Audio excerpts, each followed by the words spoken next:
빌립보서 2장 12절에서 18절. 자, 우리 한 절씩 교독하겠습니다. 그러므로 나의 사랑하는 자들아, 너희가 나 있을 때뿐 아니라 더욱 지금 나 없을 때에도 항상 복종하여 두렵고 떨림으로 너희 구원을 이루라. 너희 안에서 행하시는 이는 하나님이시니 자기의 기쁘신 뜻을 위하여 너희에게 소원을 두고 행하게 하시나니 모든 일을 원망과 시비가 없이 하라. 이는 너희가 흠이 없고 순전하여 어그러지고 거스르는 세대 가운데서 하나님의 흠 없는 자녀로 세상에서 그들 가운데 빛들로 나타내며 생명의 말씀을 밝혀 나의 다름질이 헛되지 아니하고 수고도 헛되지 아니하므로 그리스도의 날에 내가 자랑할 것이 있게 하려 함이라. 너희 믿음의 제물과 섬김 위에 내가 나를 전제로 드릴지라도 나는 기뻐하고 너희 무리와 함께 기뻐하리니. 같이요. 이와 같이 너희도 기뻐하고 나와 함께 기뻐하라. 아멘. 우리 오늘 함께 읽은 이 말씀 통해서 우리 고난주간 특별 기도회의 연장선상에서 오늘 감사 세 번째 빛으로 살게 하심이란 제목으로 은혜를 같이 나누도록 하겠습니다.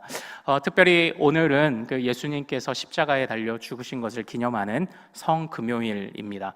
지금 2000년 전에 우리 예수님께서는 지금 우리의 구원을 위하여 그 모든 짐을 다 짊어지신 채 그 영혼이 떠나가셨습니다. 우리가 그것을 기억하고 또 감사하며 또 이 예배와 이어지는 성찬식에 또 기쁨으로 참여할 수 있기를 소망합니다. 잠깐만 광고를 좀 살짝 드리자면요. 저희가 이제 주일에는 또 이제 부활절 감사 예배를 우리가 드려야 하잖아요. 그래서 우리 자녀들과 함께 주일에는 오전 9시든지 11시 30분이든지 자녀들과 함께 오셔서 온 가족 연합 예배로 우리가 부활 감사 예배를 드리도록 하겠습니다. 그리고 또 부활절을 준비하면서 또 내일 오전 9시 30분에는요 우리가 모두가 함께 모여서 또 대청소로 또 우리의 예배당을 한번 또 좋게 만드는 그런 시간들을 또 갖기를 원하는데요. 많은 참여 바랍니다. 대청소할 때 준비물이 뭘까요? 와? 네, 우리 요즘 성희가 이번 집회 중에 저를 얼마나 잘 도와주는지 컨디션이 오늘도 좋습니다. 네, 걸레와 고무장갑, 친구들 세트까지 같이 준비해 주시면 좋겠습니다. 사랑하는 여러분, 우리 첫 번째 화면을 먼저 보도록 하겠습니다. 여기에서 우리가 154장도 불렀잖아요. 만왕의 왕 내 주께서, 그리고 154장 생명의 주여 면류관. 자, 이 두 찬양의 공통점이 뭘까요? 이 두 찬양의 공통점, 어떤 공통점을 가지고 있을까요? 예. 네, 이제 이런 걸 잘 보는 거죠. 예. 아니, 중요합니다. 제가 항상 성경 구문을 분석할 때 반복되는 것을 찾으려고 하니까요. 이제는 우리 한음이가 이걸 잘해요. 제목에 주가 들어가요. 또 조금 힌트를 또 드려볼까요? 두 찬양의 주제가 뭘까요? 네, 주제. 면류관이라는 주제. 네, 두 찬양의 주제가 고난이에요. 고난. 자, 그런데 제가 원하는 답은 아니고요. 이 고난을 다루고 있는 찬양이 우리 성경에서는 총 20개가 있습니다. 이 20개 중에 이 두 찬양이 유독 독특합니다. 뭘까요? 어떤 독특함을 가지고 있을까요? 답을 좀 말씀드릴까요? 다음 화면 좀 보시죠. 이 두 찬양의 공통점은 고난 찬송이지만 조금 빠르게 부릅니다. 이게 정답이에요. 사랑하는 여러분, 한번 좀 생각을 해보죠. 이제 화면 내려주셔도 좋습니다. 한번 생각을 해보시죠. 보통 고난 찬송 하면은 우리가 어떻게 불러야 될 것 같습니까? 느리게, 그리고 눈물도 흘리며 그렇게 불러야 할 것 같습니다. 실제 그럴 만한 찬양들도 있습니다. 그런 찬양들이 있고요.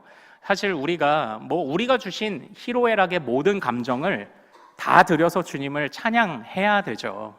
그런데 저는 이 고난주간을 맞이해서 이 20개의 찬송을 한번 쭉 불러보는데, 그러니까 성경을 통독하듯 찬송가도 한번 완창을 해보십시오. 얼마나 은혜가 되는지. 이 고난주간 20개의 찬송을 모르는 거는 유튜브 찾아가면서 이렇게 쭉 불러보는데 이 두 찬양만 유독 그 템포가 조금 빠르게로 되어 있다라는 것을 이제 발견을 했습니다. 왜 그럴까요? 저는 거기서 좀 재미난 힌트를 하나 얻었습니다. 왜 조금 빠르게 부르라고 할까요? 고난주간은 우리의 죄를 회개하는 시간이기도 하지만 우리의 모든 죄악과 우리의 허물을 담당해 주신 주님으로 인해서 기뻐하고 감사해야 하는 시간이라는 것을 이 곡의 작곡가들이 알았던 것 같습니다. 그래서 모든 곡에는, 모든 가사에는 작가의 의도가 들어가잖아요. 그래서 이 다음 화면 한번 좀 볼까요? 제가 이 찬양의 가사를 이제 조금 묵상을 해보는 겁니다. 자, 우리 같이 한번 151장 찬양 1절 같이 읽어보겠습니다. 만왕의 왕 내 주께서 왜 고초당했나, 이 벌레 같은 날 위에 그 보혈 흘렸네. 십자가 내가 처음 볼 때에 나의 맘에 큰 고통 사라져 오늘 믿고서 내 눈 밝았네. 참 내 기쁨 영원하도다. 아멘. 여기에서 우리가 흔히 생각하는 주님의 고난을 생각하면 이 벌레 같은 날 위에 이러다가 끝날지 모르지만, 그러나 어떻게 해요? 주님이 모든 짐을 다 지셨습니다. 그래서 어떻게 마무리가 됩니까? 참 내 기쁨 영원하도다. 이걸 이 찬송의 작사가와 작곡가들이 그 마음을 표현하고 싶었던 것 같습니다. 154장, 우리가 박수치며 부른 이 찬양은 어떻습니까? 다음 화면 한번 볼까요? 같이 한번 읽어보겠습니다. 시작. 생명의 주여 면류관 받으시옵소서. 날 위해 쓰신 가시관 나 기억합니다. 저 겟세마네 기도를 늘 기억하게 하시고 그 십자가의 은혜로 날 인도하소서. 고난을 생각하면 날 위해 쓰신 가시관 이렇게 되지만, 그러나 마지막은 어떤 기쁨이 있어요? 그 가시관이 은혜라는 기쁨이 있는 겁니다. 그래서 우리 믿음의 선배들이 슬픔도 참회도 고백했지만 고난주간 예수님의 고난을 생각하며 은혜와 기쁨도 노래했던 것 같습니다. 사랑하는 여러분, 오늘 우리가 읽은 이 본문 말씀은요, 바로 주님 안에서 우리가 누리는 그 기쁨과 은혜를 노래하고 있는 중요한 본문 중에 하나입니다. 참으로 오늘 이 본문은요, 우리가 교리적으로 주님께서 우리를 건지시고 또 우리를 아버지께로 이끄심을 표현하는 아주 중요한 교리적인 우리의 고백, 그리스도와의 연합이라는 주제에서 아주 중요한 본문으로 언급되는 그러한 본문입니다. 오늘 우리가 읽은 이 빌립보서 2장 13절을 우리 한번 같이 읽어보도록 하겠습니다. 자, 주님이 허락하신 은혜, 주님과의 연합이 어떻게 나타나는지 한번 보죠. 자, 시작. 너희 안에서 행하시는 이는 하나님이시니 자기의 기쁘신 뜻을 위하여 너희에게 소원을 두고 행하게 하시나니 아멘. 여기에서 우리가 주님과 연합했다라는 것을 증거해주는 본문이 어떤 표현으로 나타나고 있습니까? 우리 안에 누가 행하고 계신다고 말씀을 합니까? 예, 바로 주님, 그리스도께서 우리 안에 행하고 계신다고 말씀하십니다. 우리 안에 삼위 하나님이 역사하시면서 우리 안에서 하나님의 소원을 두고 그대로 따라가게 하신답니다. 사랑하는 여러분, 여기서 우리는 참 중요한 것을 봐요. 우리 안에서 삼위 하나님이 역사하신다는, 그리스도로 말미암아 삼위 하나님이 우리 안에서 역사하신다는 이것이 얼마나 중요한 일인지 아십니까?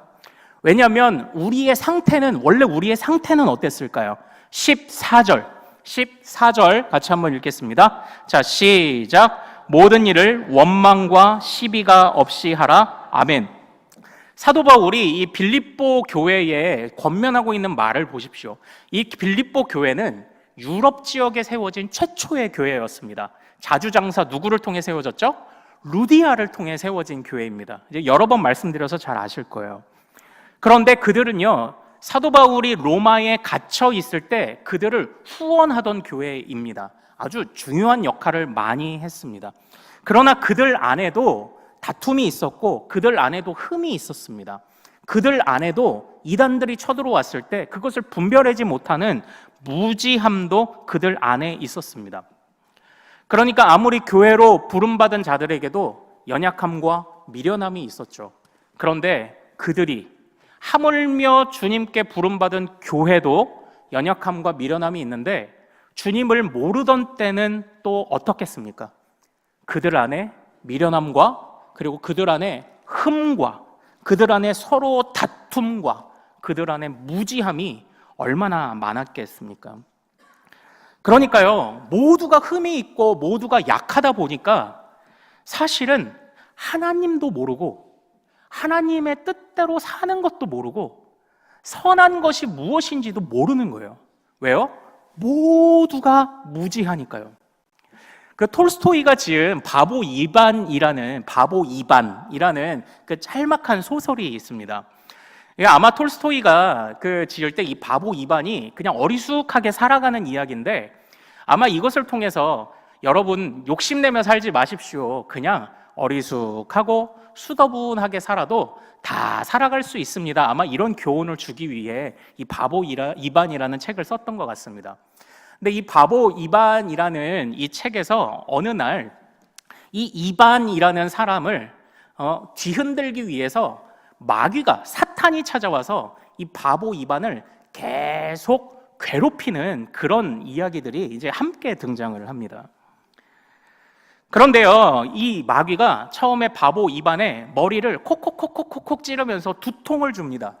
그런데 이 바보 이반은 말 그대로 바보라서 그런지 몰라도 에이, 한잠 자면 되겠지 뭐 이렇게 그냥 사는 거예요. 수도분하게 그냥 이렇게 사는 겁니다. 근데 이런 에피소드가 이어지는데 재밌는 게 뭐냐면 어느 날 이 바보 이반이 사람들이 자꾸 놀리고 하다 보니까 자기와 같은 처지의 사람들을 함께 모아 같이 살아가기 시작을 합니다. 그 안에서 서로 돕기도 하고 그 안에서 서로 같이 농사를 짓기도 하고 그렇게 살아가요. 그런데 이 마귀가 또 이 바보 이반과 함께 살아가는 사람들을 좀 괴롭히려고 이걸 와서 보다 보니까 어느 날은 이게 괴롭혀야 되는데 측은한 거예요. 측은. 그래서 사람들에게 변장을 하고 나타나서 이렇게 가르치기 시작을 합니다. 높은 단 위에 올라가서 여러분들 언제까지 이렇게 바보처럼 살 겁니까? 여러분들 조금만 머리를 써서 살면 인생이 편해집니다. 이렇게 사단 마귀가 이 바보 이반과 비슷한 처지에 있는 사람들을 막 꼬시기 시작을 해요.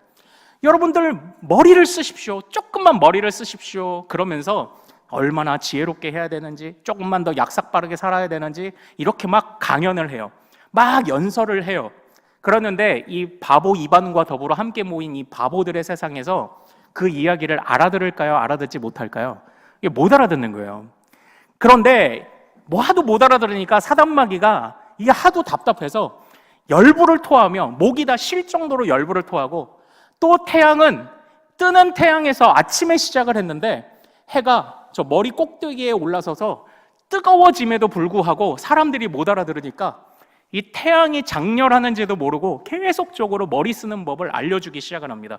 그래도 사람들이 반응을 하지 않아요.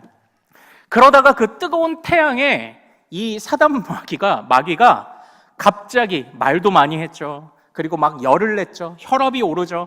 뜨거운 태양도 비치죠. 그러니까 어떻게 됐냐면 휘청하며 진짜 편두통이 와서 휘청하면서 이 사단 마귀가 바닥에 쓰러지면서 머리를 쿵 찧었어요.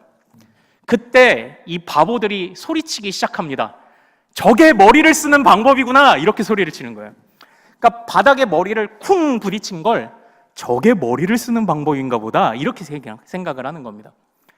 그러니까 지혜를 쓰는 법을 막 연설했는데 못 알아채다가 바닥에 머리를 부딪히니까 비로소 아 저게 머리를 쓰는 방법이구나 이렇게 반응하기 시작을 했다는 겁니다. 사랑하는 여러분, 이 이야기에서요 아무리 지혜로운 얘기를 해도 왜 이 사람들이 못 알아들었습니까? 아무도 머리를 진짜 쓰는 게 뭔지를 모르기 때문입니다. 말 그대로 머리를 쓴다는 것은 뭐 어디를 들이받던지 머리로 못을 박던지 머리로 바위를 깨던지 그게 머리를 쓰는 것이라고 생각할 뿐 지혜를 쓰는 것이 어떤 것인지를 아무도 몰랐기 때문에 이런 반응을 보였다라는 거예요. 그런데 우리의 상태가 어떻습니까? 우리의 상태는 흠이 많고 능력이 없으며 지혜가 없고 어둠 가운데 거하던 것이 우리입니다. 그러므로 우리는 지혜를 모르고 빛을 모르고 선한 것이 무엇인지를 모르던 자였습니다. 그러나 주님께서 우리 안에 들어오신 순간부터 우리가 무엇을 알게 됩니까? 비로소 우리가 지혜를 알게 되고 선한 것을 알게 되고 비로소 우리가 그때부터 빛이 무엇인지를 깨달아가기 시작합니다. 모두가 무지해서 아무도 빛이 무엇인지 선한 것이 무엇인지 모르던 우리가 주님이 나타나심을 통하여 주님이 우리 안에 역사하심을 통하여 이제 그것들을 알아갑니다. 바로 그 이야기를 하는 겁니다. 흠 많은 우리에게 들어오셔서 이제는 주님이 빛이 무엇인지 가르쳐 주시기 시작하셨습니다. 이 일이 어떻게 시작되었다고요? 주님과 우리가 하나로 연합되는 순간부터 이 모든 일이 시작됐다고 우리 사도 바울이 고백을 하고 있습니다. 그래서요, 우리 이 2장 초반에 있는 말씀을 보면요, 바로 우리 예수님의 이 아름다움을, 우리 안에 거하신 이 예수님의 아름다움을 얼마나 묘사를 정말 기뻐하며 묘사를 하고 있는지 우리 2장 앞쪽으로 한번 좀 가볼까요? 2장 6절입니다. 자, 6절과 7절을 한번 7절, 8절까지 한번 같이 읽어보죠. 6절, 7절, 8절 2장 6절, 7절, 8절 자, 같이 읽습니다. 시작. 그는 근본 하나님의 본체시나 하나님과 동등됨을 취할 것으로 여기지 아니하시고 오히려 자기를 비워 종의 형체를 가지사 사람들과 같이 되셨고 사람의 모양으로 나타나사 자기를 낮추시고 죽기까지 복종하셨으니 곧 십자가에 죽으심이라. 아멘. 아멘. 우리 예수님의 아름다움을 보여주고 있습니다. 근본 하나님의 본체이신 그분이 우리와 같은 모양으로 내려오셔서 우리가 알아들을 수 있는 방법으로 또한 우리와 함께 연합하는 방법으로 우리 안에 선한 일을 이루시기 시작했다고 고백하고 있습니다. 선한 것이 무엇인지 몰랐어요. 우리는 하나님의 지혜가 무엇인지 몰랐습니다. 모두 무지했습니다. 모두 무식했습니다. 그러나 예수님이 오신 순간 우리 예수님이 기준이 되셔서 선한 것이 무엇인지 알게 되었고 빛이 무엇인지 알게 되었습니다. 주님이 우리에게 그렇게 알리기 시작하셨습니다. 사랑하는 여러분, 그리스도께서 오늘 우리에게 바로 이 선한 일을 시작하셨습니다. 그런데 주님이 시작만 하셨습니까? 자, 우리 다시 16절, 우리 16절도 같이 한번 읽어보도록 하겠습니다. 자, 16절입니다. 자, 시작. 생명의 말씀을 밝혀 나의 다름질이 헛되지 아니하고 수고도 헛되지 아니하므로 그리스도의 날에 내가 자랑할 것이 있게 하려 함이라. 아멘. 아멘. 여기서 무슨 날까지 내가 자랑할 것이 있게 한다고 말합니까? 그리스도의 날이에요. 이 그리스도의 날은 다시 오실 그리스도를 상징하는 그런 날입니다. 그러니까 무슨 날인가요? 이 날이요? 완성되는 날, 마침표가 찍히는 날이에요. 이 안에서 주님이 우리에게 오셔서 선한 일을 시작하셨습니다. 그리고 그 주님은 우리를 시작하기만 하고 우리를 버려두시나요? 아니요. 우리와 계속 함께 연합하셔서 어디까지? 마지막 날 마침표를 찍을 때까지 우리와 함께 하신다는 약속을 우리에게 주셨습니다. 그래서 시작하신 주님과 함께 우리의 구원은 시작되었습니다. 그러나 사도 바울은 또 한편으로 이렇게 권면합니다. 12절 같이 한번 읽어보겠습니다. 자, 시작. 그러므로 나의 사랑하는 자들아, 너희가 나 있을 때뿐 아니라 더욱 지금 나 없을 때에도 항상 복종하여 두렵고 떨림으로 너희 구원을 이루라. 아멘. 우리가 로마서 1장 17절 말씀을 배울 때 복음에는 하나님의 의가 나타나서 믿음으로 믿음에 이르게 하나니 오직 의인은 믿음으로 말미암아 살리라 라는 말씀을 우리가 살펴보았습니다. 그때 제가 이 살리라라는 말씀을 영어 성경에서 어떻게 번역하고 있다고 말씀드렸죠? 이게 말 그대로 살아나다라면 alive가 되어야 하겠지만 이 말씀은 그냥 live로 번역이 됐습니다. 다시 말하면 우리의 일생을 그냥 사는 겁니다. 하나님의 의가 나타나셔서 우리를 살리셨을 뿐만 아니라 그 나타나 우리 안에 거하신 하나님이 우리로 살아난 채로 살게 하신다라는 것입니다. 오늘 우리가 읽은 이 빌립보서 2장도 같은 고백을 담고 있습니다. 시작하신 분이 그리스도시고 우리를 이끌어 가시는 이도 그리스도시고 마침표를 찍으시는 이도 그리스도이십니다. 그러므로 주님과 함께 하는 생활을 절대 포기하지 마십시오. 마침표가 찍힐 때까지 구원을 이루십시오라고 표현하고 있습니다. 사랑하는 여러분, 우리가 이 말씀을 잘 기억해서 시작하신 주님과 살게 하시는 주님과 마침표를 찍어주시는 주님과 절대 떨어지지 않는 그런 믿음의 결단으로 살아가는 우리 모든 큰숲의 가족들 되시기를 소망합니다. 우리 16절을 다시 한번 읽고 제가 말씀을 마치도록 할게요. 16절만 다시 한번 읽어보죠. 자, 시작. 생명의 말씀을 밝혀 나의 다름질이 헛되지 아니하고 수고도 헛되지 아니하므로 그리스도의 날에 내가 자랑할 것이 있게 하려 함이라. 아멘. 자, 우리가 주님과 함께 동행하며 어떻게 빛으로 살 수 있다고 말합니까? 생명의 말씀을 밝혀 이렇게 돼 있죠. 예. 생명의 말씀을 끝까지 붙들고 너희가 살아가면 그리스도 안에서 이루시는 구원의 마침표까지 볼 것이다, 이렇게 권면하는데요. 여기서 말씀을 밝혀라고도 번역된 이 단어가요, 사실은 이렇게도 번역이 됩니다. 붙잡다라고도 번역이 돼요. 그러니까 사랑하는 여러분, 시작하신 그리스도, 살게 하시는 그리스도, 마침표를 찍으실 그리스도와 우리가 어떻게 연합하며 삽니까? 바로 생명의 말씀을 붙잡는 것으로 그 삶이 가능한 것입니다. 그때 우리가 정말 빛으로 살 수 있습니다. 생명의 말씀이 우리를 조명할 것입니다. 비추이실 것입니다. 그러므로 사랑하는 우리 모든 큰숲의 가족들, 우리 모든 자녀들도 우리가 시작하신 그리스도, 완성하신 그리스도, 또 살게 하시는 그리스도를 항상 의지하며 우리가 모든 순간 정말 빛으로 살아갈 수 있는 그런 큰숲의 모든 가족들 되기를 소망합니다.